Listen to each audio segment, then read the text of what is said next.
Thanks for listening to another installment of the show. We're here today, and we'd like to welcome back our designated broker, president, and CEO of Indy Realty, Don Geisler. How you doing, Don? Great, Ray, Sandra. Nice to be here. Thank you for having me again. Oh, you're welcome. You know me, I always got to come up with a big, important question. How's the market? How's the market? That is always the big, important question. In Tucson, our market is still very brisk, very healthy. Mm-hmm. We recognize that there's a lot of that things are different now, that interest rates have become a little bit volatile, and potentially some buyer traffic has slowed down a little bit while buyers sort of catch their breath, try to take a look at, what they think is going to happen in the future, try to read the future a little bit. But we still have very high demand for housing, very strong demand. So both buyers and sellers can definitely benefit in our market right now. We're talking about the market, you're talking about the agent. You're talking about there's a lot of hyperbole being used right now to describe the market, and you're trying to calm that down. What are you doing? What do we do as agents to make sure that we're talking to our clients? Well, I think that, kind of real estate 101 has always been that real estate is localized. Mm-hmm. And so I think one of the best conversations that we can always have with people that rely on us for counsel and for our opinion and to help them out is to, by all means, listen to the national media, see what's going on out there, do what you do. But understand that real estate is very localized. And what you hear on the clickbait and on the national platforms and stuff like that is not necessarily what's going on in our backyard. Like I said, demand for housing right now is extreme in Tucson still.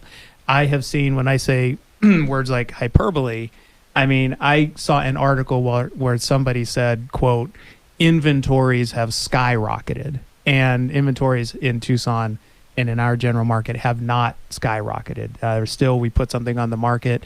There's very often multiple offers on it, bidding wars. Mm-hmm. There's still, most of the time, a lot of demand for property. Yeah, I think that clickbait is definitely what's driving a lot of the headlines, because it does get you to click through and it does grab your attention. But that's what we're seeing as well, is that there's still such a demand. We do still have a shortage of inventory. Raymond's been working with some clients that they've been looking probably for about 6 months. It's been about 6 months. Yeah. And I've got some folks that I've been working with, and we're still jumping on new listings when they come on the market because we're still thinking we're going to miss out. Right. This whole thing with our clients, they're looking like they're going to miss out also. They're worrying about, if I don't get out there tomorrow, will it be gone? Well, I can tell you a couple of times the answer was yes. Yeah, and buyers still have to be on top of everything, and buyers still have to be, aggressive out there. And, all markets change. There's always a cycle to the market where, it's a seller's market. It's been a seller's market in Tucson, then it becomes a buyer's market. But I think in some ways the national media can't wait to report. Mm-hmm. It's now a buyer's market. And the fact is, if you can picture this pendulum, right, that has been all the way over in the seller's market arena, it takes a long time for it to swing all the way over to a buyer's market. Mm-hmm. Because there's pent up demand. There are people that still need to buy houses. And so these types of things take time. And I've been sort of amused and sort of disturbed by, the types of articles I see out there when they use the giant words, the skyrocketing and the sky is falling and stuff like that, because plunging, soaring. Yeah. Nothing is just gently shifting. It's always got to be dramatic. Yeah. And I mean, there are things that could, put the absolute, we've seen in the past the absolute brakes be put on a market before, which lasted a long time. But in most cases, in most normal circumstances, it's going to take a long time. It's going to take a long time to work through, even as listing inventories might start to grow a little bit. Right. It's going to take a long time for that pendulum to clear out all of the buyers, the pent-up demand that we have. And so our market is generally still in very, very good shape right now. My concern is that as we look at clients are looking more into the internet and finding more data on the internet, and that's where they're getting most of their information from before approaching an agent. So what can we say today, if they're listening right now, what do you need to think about before you go and start worrying? Maybe call an agent now and maybe look at those hyperboles, take them for what they are. They're there to get you to see what's going on in the market, but not really to guide you on how to participate in the market. Yeah, I think it's never been more important for buyers and sellers to come to us, to come to seasoned, experienced professionals and get the real story on what's going on. Because like we kind of said earlier, if you get your information and create your opinions on what you want to do in real estate based on the clicks and the national media, it'd be very, very easy to become paralyzed, because as soon as we see, again, we'll say the words like skyrocketed. That's the one that's stuck in my head. Inventories have not skyrocketed, nor have interest rates skyrocketed. I saw one, and I think I might have mentioned last time, where the text was that buyers are going to wait until interest rates come back down to a, quote, reasonable level. Well, interest rates were 5%. I mean, so trust me, 5% is very reasonable. We've seen artificial, ridiculously low interest rates for a long time. That has kind of become the norm, 2.75, 3, stuff like that. But that's not the norm. And you can do a lot of things with what the interest rates are at right now. Yeah, I think it's important for buyers to know that there are a lot of financing options that are available to them. So it's not just a 20% down 30-year mortgage that they have to consider. They have a lot of options, and it's not the type of options that we saw before the housing crash that did occur. These are solid products. Before you get started, there will not, do you think there's going to be a crash? Everybody's talking, even Sandra brought up once in time that what they happened in 2008 is not what's going on. It's not what's going on right now. And we got to reiterate to the people out there that what you saw before is we're not going down that road to 2008 fiasco.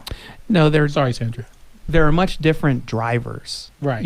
From what would cause a potential slowdown. Though, and I'll reiterate again, we have not really seen the slowdown. I mean, some weeks are slower than others. We kind of go up, down. But we haven't seen an overall giant, trend of a slowdown this time. I think you have to consider too that summer is not our peak season for selling houses. People are getting out of Tucson. We lose a certain percentage of our population, as well as even agents are out vacationing, and a lot of people haven't been able to go out and travel. And in spite of the fact that they're paying a little bit more to do that right now, people are ready to be out traveling and spending some time with family. It's really true. And I mean, I myself have been doing some moving outside lately. And, I like stop. I think it was yesterday in the middle of the day, I just stopped and said, boy, is it hot. And boy, would I rather not be doing this right this particular moment. But I do want to, in a little while here, reiterate that our team works really hard to make sure that we present options that are viable options to our clients, to both buyers and sellers. And you were saying that these products, that there's some great products out there. And one of the things that used to be kind of considered a dirty word is variable rate mortgages. Well, those products have been redesigned right now so that they're safer, they're stable, they're not as volatile, and they can really help you get where you're going right now. Yeah, we were actually, before the break, talking about the fact that as agents and the Indie Realty, that we bring solutions to buyers and sellers. Yeah, and we are, on one hand, we are affiliated with some great professionals from a lending standpoint, et cetera. And I think that most consumers would be surprised at the palette, the array of options that can be provided to them. So I just, I think the most important thing is I always have this fear that somebody turns on the news one morning and sees that whatever, the Fed raised interest rates or mortgage interest rates bumped or whatever, and they just give up. They just say, well, that puts me out. I'm done. Things are too volatile.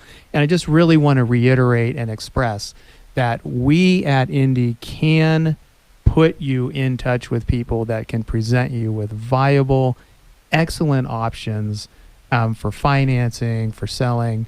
And when it comes to, helping sellers out, we're very big into thinking out of the box. I mean, whatever when it comes to listing and selling a home, we listen. One of our kind of charter points is that we intend to listen to what's important to the sellers and implement a plan that helps them fulfill their dreams in the least painful way possible. Yeah, I was working with a client and really had a conversation with them that they were making their money on the buy, not on the sell in their particular situation. It was an older home and needed some repair work. And really, they walked into not only a home that really fit their needs well, but got some instant equity buying right. And so it's a little easier to walk away from the old mid-century that they had, knowing that they were coming into a home that really fit their family's needs, but also gave them some equity right off the bat. So I think what Tandra's talking about, what you've also mentioned, that we think outside the box, where it used to be, I have a house, I have to sell first, then I have to buy.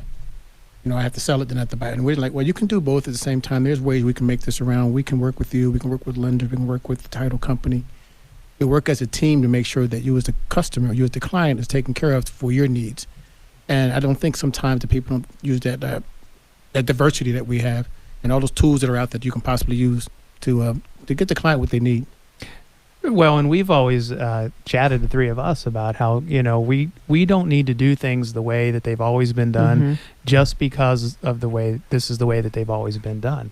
And, I do think, and I don't blame them, that most buyers or sellers sit down and they map out in their minds, what is this process going to look like? Right. And they're like, I have to sell mine before I can buy one, or vice versa, whatever appeals to them. But there are so many options that we can present to people because we're very collaborative and we want to listen to what they want. And the things that you can do with contingencies and protecting the client and making sure that they achieve their goals, we are paid to be negotiators. We take our role very seriously to really advocate for our clients. And sometimes it's not just about getting every nickel on the sales price or on the purchase price. And it's about what makes their life easier and how can we best help them and how can we structure a transaction between them and the other party that's a win-win for everybody. Yeah, we're actually doing that right now for a client who, the process of moving, if we don't get a little outside of the box, the process of moving will probably take them 6 months just to be ready to be on the market. And that's house repairs in a market where it's hard to find vendors, as well as just downsizing. And so really in their situation, we're looking to not go into a traditional sale, but find something that meets their timeline and gives them the flexibility that they need to be able to buy right now. And regardless of whether you're in a buyer's market or a seller's market, if you're moving in that market, you're buying and selling. If you're buying high, you're selling high. And if you're, if the market, becomes softer, you're selling in a softer market, you're also buying in a softer market. So it kind of works out if you're doing both a buy and sell. And I can't tell you how many times during the course of my career I have met with people, especially with sellers, but I've met with people who said, I had an agent come over and they said they couldn't help me. Or they said they wouldn't take my listing until I accomplished this, that, or the other. And, kind of my philosophy has always been, the first thing is, why didn't you call me first? That's kind of, we want to get that right out in the open, first thing. But also that, let's get our heads together. Let's identify exactly what obstacle it is that people think is so insurmountable, and let's make a plan for it. And, I'm just really proud of the way that we operate and the way that we're committed to advocating for our clients and solving their problems. And I think you're looking for similar people to have that same talent, same drive that we have to come into the company. We are. I appreciate you bringing that up. We are hiring. We're looking for experienced agents and new agents that want to come on and really appreciate our philosophies at Indy Realty. We're really proud of what it is that we're offering, which is our culture. Like this the three of us sitting here around the table and having this conversation, it just epitomizes our culture at Indie Realty, so well, so anybody who's interested in being part of that should absolutely reach out to us. And again, I want to bring up that we're going to be opening our new flagship location. Yes. We're so excited about it. That is in the Sabino Canyon and Tanque Verde area. And we are still, it's in renovation right this second. And we are still shooting for a grand opening date in summer 2022. And it is summer in 2022 right now. So that's what we're looking for. And Raymond and I have picked out our office. So we thank you for giving us that opportunity, because we're really looking forward to that grand opening. One, just to celebrate with you and celebrate that milestone. But two, we're excited to have kind of a little family atmosphere there and to be able to dig in and start working. So. And I think every time we come in here, I like to mention the fact is that, we talk about Indie, but Indie is independent. And you made that a focus of what we do and how you treat us as agents. Why don't you talk a little bit about that? Well, I feel it's important that I think we've created a platform and an environment and a culture that's conducive, again, to thinking outside of the box. And most importantly, we don't want to do things a certain way just because that's the way that it's always been done. Mm-hmm. And so I want to make sure that our professionals at Indie Realty are given the latitude to operate your business independently and do what you think is right for the client. And we want our clients to know that we want to listen and present the options that appeal to them. And they don't have to be afraid of previous experiences in real estate or what they've seen before or what they think that they are hearing on the news or on the internet. Come talk to us. It's really beneficial to talk to agents like Ray and Sandra and hear it right from them. We got like 50 seconds, but I want everybody to know that there's a band out there called The Echoes. It's called Echoes. And who's in that band? My son participates in that band, Daniel Geisler. And so thanks for the little pitch there, Ray. I love it. So it's called Echoes. These guys are available. They're on Spotify. They're on Facebook. You can hear them. And they are Tucson-grown, very top quality progressive rock band. And ECHOES. Check them out. Check them out on Spotify. And Spotify. They're on Facebook. And our guest today is CEO of the Boys and Girls Club, Denise Waters. How are you doing, Denise? I'm great. Thanks, Welcome Ray and Sandra, to for the show. having me. I'm so excited. We're excited to have you She here. is awesome. We worked with her in the Arizona Bowl when she was leading the Arizona Bowl last year, and then she was nice enough to go away from it and let us lead. So she nominated us. So we know we're very good friends and fond of Denise Waters. Yes, my successors. I love that. Yes. Right, Perfect. then get right into it. We're talking about the Boys and Girls Club. You're the CEO. What's the mission? The mission, thank you for asking, is to help those youth, those that need us the most, realize their potential and open doors for them to pursue their dreams. So providing them opportunities that they might not normally have in their, their environment. So we have 6 clubs across southern Arizona, and they are strategically located for the neighborhoods that we want to be in. And our number one real mission is to provide a safe haven for these kids and a great environment after school, because it's an after school program. During the summer, we're full day, but it's after school program predominantly. And you're looking at trying to, and hopefully build some more locations throughout the city. Oh, absolutely. Great. There's a whole strategy right now, and we've received a sizable donation from an anonymous donor, and we did a press release, but we are just now working on the strategy of what that's going to look like and what other neighborhoods we're analyzing to see, how we can touch more youth in the community. How many participants do you have in the program? We have run so many programs, and again, it's not just after school. We have programs on the weekends, we have field trips, and so we've hit upwards of 10 to 12,000 youth, and the numbers have been really strong this summer. Post-COVID, we're still in that environment a little bit, so we are running strongly with 300 about each club right now, just for the summer. Wow. And that's just not including the school year, not including special programs. And when I say special programs, like we have a program called Parks in Focus, where our youth take a field trip on Saturday to one of the national parks, visit the parks, and they learn about photography. So that's what the focus part is. So that's one of the programs that they might not be a club member during the week, but they can attend that on the weekend. Yeah, this Sunday right now, and maybe some kids are listening right now wondering, wow, how can I get that to be a part of it? So on Monday morning, what do they need to do to try to be a member? Oh, absolutely. You can go to our website, which is BGC, Boys Girls Club Tucson, spell out tucson.org. And there is our website is under construction, but we do have the ability for kids and youth and parents to register their kids for the school year. We're having a big back to school campaign.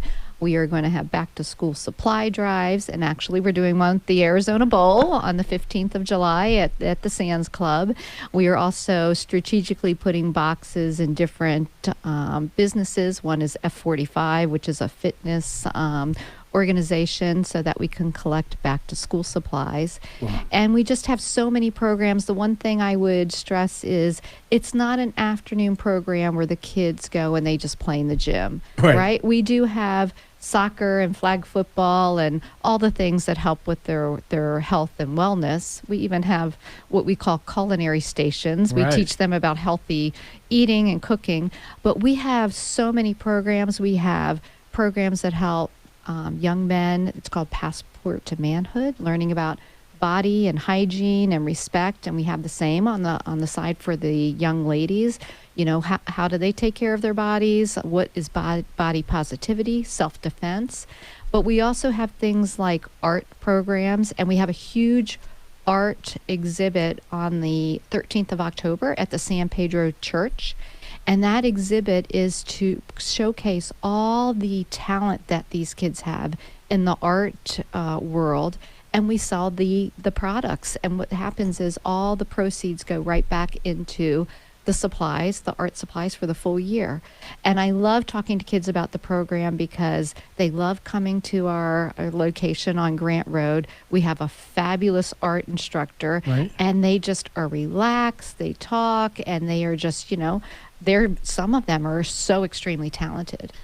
I wish you guys could be in the studio and see how enthused Denise is when she's talking about this. It's pretty cool to sit here and watch. I'm sorry, guys, you can't. You have to imagine what I'm telling you. It's just pretty go awesome. to our Facebook page in a couple days, and we'll have the video up there. Oh my gosh, I just, I can't talk enough about just being around these kids, and it's age 7 to 17, just so you know, and just seeing them develop, even just the leadership, the STEM programs that we have. 2 days ago, I was in the club, and they were dissecting frogs. And I was amazed because in my generation, we didn't do that until 9th or 10th grade in biology. And here are these kids, and the instructor was at one table and the kids were at the other table, both tables. But the ones at the other table, they were following exactly what she was doing and were hands-on with dissecting the frogs. So it's really neat to see them. Yeah. Where does that passion come from for you personally, Denise? Oh, it's very interesting. So I was a Boys and Girls Club kid on the East Coast.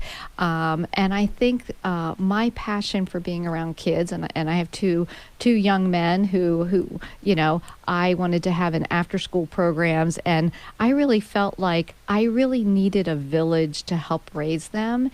And this is the same thing. I think having these kids come to the club and just the personnel, the relationship they have with our club staff, how they know the families. And if you talk to these kids, I say, what's the best thing about the club? And they'll say, and they'll name a staff member. Because they just, they're so entwined with their everyday life and they care so much about them.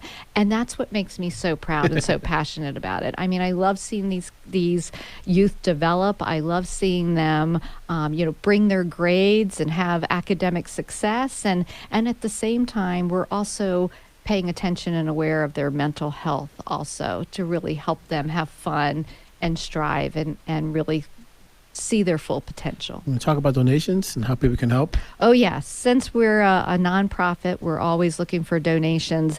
The fee for the school year is $20 per kid, and that is afternoon program, and it's also a meal. But the donations are what really support us, because that's not how much it costs to support a kid, right? In each Right. one of these clubs. So we're always looking for donations, and you can go to our website for that as well. Let's, In addition, I was going to say we're getting ready to head to the break. The part of the donations, I know you said you were going to be collecting school supplies. yes. Just give us a little idea of what you're looking for, and then we'll wrap up the session and come back. Oh, absolutely. So we're always looking for kids that, need backpacks, because at the end of the school year, their backpacks look, are beaten up. Thank you for being here with us, Denise. Thank you so much for having me. Yeah, we were talking a little bit right before break and kind of cut you short, but talking about donations and the type of donations that you are looking for. Kind of there are small ways to contribute. Talked a little bit about bringing in school supplies, but you also have some bigger campaigns that you're working on. Can you share some of those with us? Absolutely. Thank you for that. Yes, you can start out small, or we can accept donations. We had someone come in the other day and donate 70 skateboards with helmets, Wow. which was terrific to be able to give to the kids. Wow. We always are looking for back to school items, shopping spree items that we have around the holidays. We're always looking for toy drives. So we have a few things that we do during the year. And then we get a little bigger. We have things like sponsorships for just different events. For instance, we are going to have something called Swing for the Kids, which is at Top Golf, and that's September 25th. So you can sponsor the hole-in-one that we're having, or you could sponsor a bay, and it's $1,500 for a bay. And there's different ways to donate and sponsor for that. Or there's other drives that we do. Like right now, we're doing a campaign to raise funds to replace all of our vans.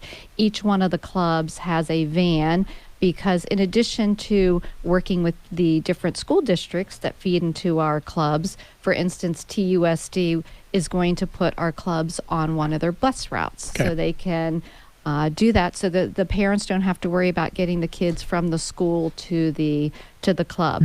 But then we also have vans that go on these field trips that pick up kids from other schools that don't feed right into the club. And so, we have to take care of those vans. And as you know, the inventory's been low for supply chain. And so we are doing a campaign to raise funds to replace all 6 of our vans right now. Great. We were talking about that, and with that, we were talking about needing some board members, people who want to be part of the Boys and Girls Club. Yes. How can they do that? We love to recruit. There's a nomination and a process to go through. We're always accepting nominations from those that want to, give back in the community, who want to be involved, who are interested in youth development. But it's just really easy to go through the process. We love to have more board members, and widen our expanse and through the community. So we are always looking for, really, really fun and energetic who are interested in youth development. Well, if someone's not quite ready to step up as a board member, are there other ways that they can contribute their time? There are.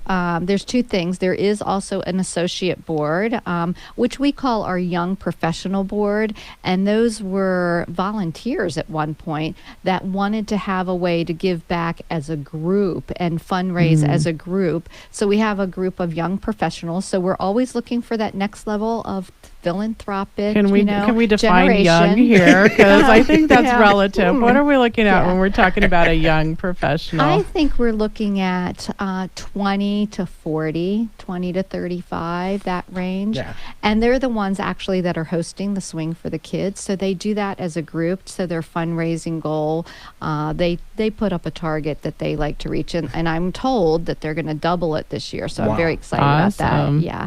The other way to participate, and the way I got involved, is when I first moved to Tucson, I started volunteering at one of the clubs, and I just showed up in the evening, and I helped serve the dinner. They get this hot meal at the end of the day. You don't prepare the meal. TUSD is the one that provides it. And it got me into the club to see what was going on and kind of get to Right. know some of the kids Yeah. and really understand what the Boys and Girls Club was trying to achieve. Mhm. So that's another way. And you can go to our website to volunteer as well. And there's a background check you have to do to make sure that you can go into the clubs. Yeah, when you're dealing with kids, that's just a mandatory thing that has to occur. Right. We have very strong safety protocols. Good. So who can volunteer, who can be in the clubs at certain times to protect the kids, of course. I have a note here that's big on my piece of paper saying the 65th anniversary. Yes. Yes. So next year is our 65th anniversary. And our first club was on the west side. It's now called the Steve DeRue Club. It's right off of Silver Bell and St. Mary's, next to the golf course and next to the elementary school. And that started out 65 years ago as the Boys Club, and it was for learning how to box. So boys used to go there to go to a boxing club. So, but next year we're celebrating 65 years. We've got a lot of ideas that we have floating around, events and highlighting Boys and Girls Clubs alum and how we're going to really celebrate 65 years in Tucson and the impact that we've had. Well, we're looking forward to hearing about those events as they come up. Hey, I'm going to throw it out there. If anybody's got a business and you're celebrating 65 years, reach out to Denise. I bet she'd love to have some kind of party with you. Absolutely. And I'm so excited. The other thing, my strategy and part of my vision is to also partner with other nonprofits. Right. And we've done that in a couple ways. One of the things that we've done is we've brought in the Tucson Music Foundation into one of our clubs. They approached us because they knew that our space was available in the morning because we're an afternoon program. But we've been able to have them come into the clubs and bring their instructors, and now we're piloting it at one of our clubs. Great. So that our kids can learn how to play the guitar and how to play the violin.